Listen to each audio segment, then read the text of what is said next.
Good morning. আমার চ্যানেলে আপনাদেরকে সকলকে স্বাগত জানাই। আজকে একটা 500 গ্রামের মাছ বাজার থেকে জ্যান্ত মাছ কেটে নিয়ে আসা হয়েছে। আঁশ ছাড়িয়ে আমি ওটা ধুয়ে নুন মাখিয়ে রেখেছি। এখন তেলে একটু হলুদ দিচ্ছি যাতে মাছটা ছিটে না যায়, আর মাছটাতেও হলুদ দেবো। আর ওখানে আলু সিদ্ধ করে রাখা হয়েছে আর পটলটা কেটে রেখেছি। একে একে আমি মাছগুলো ভেজে নেব। আর সাইডে যে গ্যাসে আমি আর একটা কড়া বসিয়েছি, ওর মধ্যে আমি পটলগুলো ভাজবো। আলু তো সেদ্ধ করাই হয়ে গেছে। আলু সেদ্ধ করে জলটা ফেলে দিলে কী হয়, আলুর মধ্যে যে স্টার্চটা আছে আমাদের শরীরে যেটা ক্ষতি করে সেটা অনেকটা পরিমাণে কম করা যায়।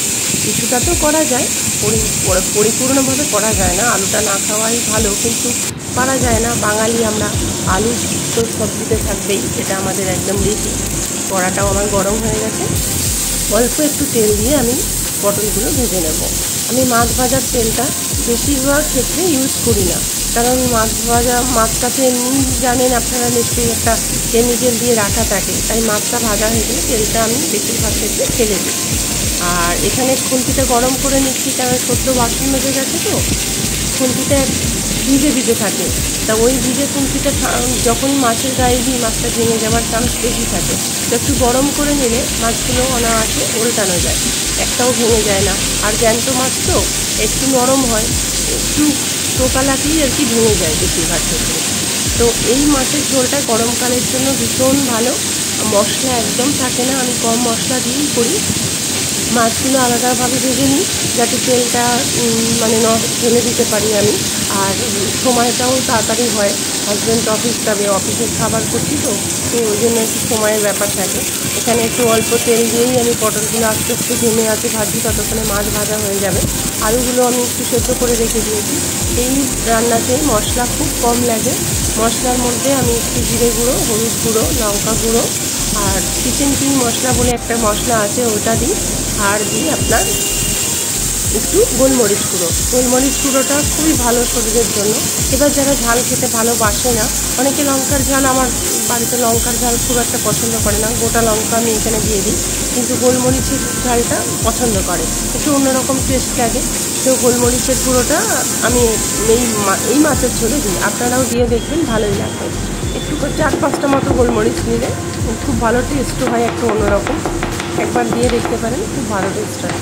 তো এই মশলাগুলো আমি দিয়ে গরম জল ঢেলে দেবো। আর মশলাগুলো আগেই আমি বলে দিয়েছিলাম কী কী লাগবে।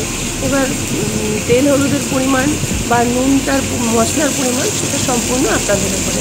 আপনারা একটু তেল চাইলে বেশি একটু তেল দিয়েও আপনারা এই রান্নাটা করতে পারেন, কিন্তু গরমকালে আমার মনে হয় তেল কম দিয়ে মাছের ঝোল করে দেখবেন, খুব টেস্ট হয়, ভীষণই টেস্ট হয়।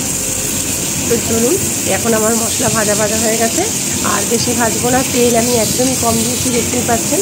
এখন আমি মশলা পুরো আমার ভাজা ভাজাই হয়ে গেছে, কারণ আলু সেদ্ধ ছিল, পটলটা একটু ভাজা ভাজা ভাজা আগেই করে নিয়েছিলাম। আর এদিকে মাছের মাথা আর লেজাটাও প্রায় ভাজা ভাজা হয়ে গেছে। আর আমি এখন গ্যাসটা বন্ধ করে দেবো। আর এখন আর মাছটা বেশি ভাজবো না, হালকা ভেজে নিয়েছি, কারণ মাছের মাথাটা একটু ভালো করে না ভাজলে না কেমন যেন একটু লাগে।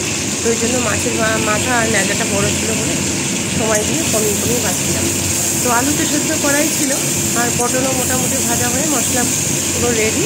এখন আমি জল দিয়ে দেবো।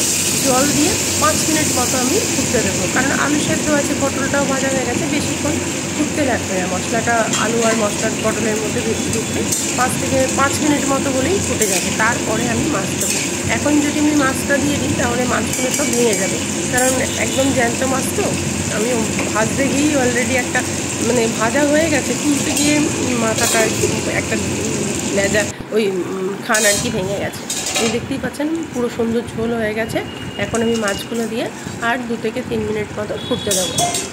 ওদিকে ভাতও রেডি। তো অফিসের লাঞ্চ রেডি হয়ে গেছে। এই গরমে যারাই অফিসে যাচ্ছেন, বাইরে যাচ্ছেন, তাদের জন্য সত্যিই কষ্ট হয়।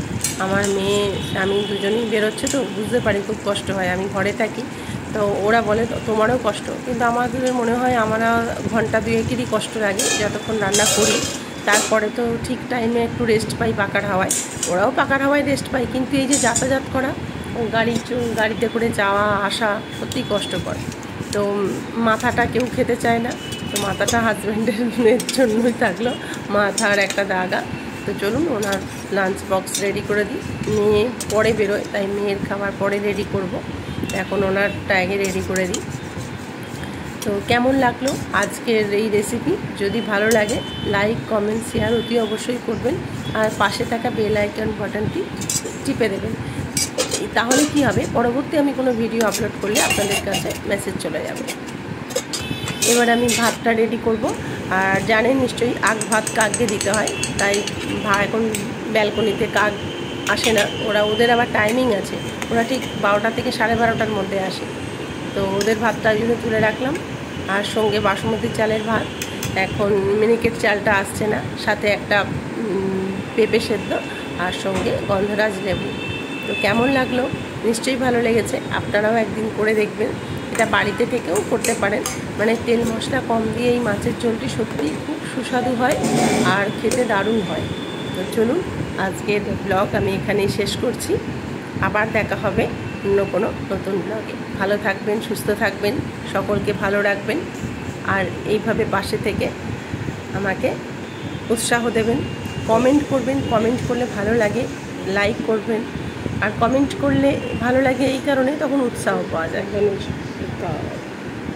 আজকের ব্লগ এখানে